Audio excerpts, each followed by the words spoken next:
Hello guys, in this video I am going to show you how to set flight preferences on the Austrian application. But first I just want to mention, don't forget to subscribe to my channel because at 10,000 subscribers I am going to show you my whole YouTube revenue statistics and growth strategy, how to make money online. So let's jump into it. First of all, open the application on your phone.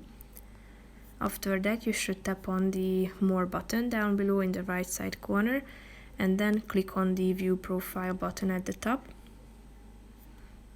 After that, you should wait a few seconds till you are loaded in or logged in, and then you should scroll down to the Account Details section, tap on your flight preferences, and then click on the Edit button. You should add your preferred departure airpoint.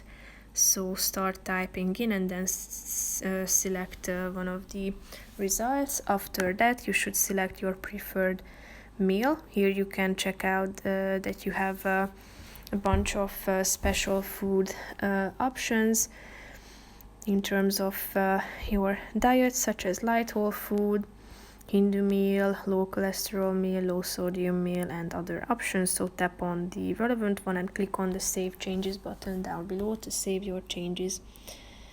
So that's pretty much it for this video, guys. See you in the next one. Bye bye.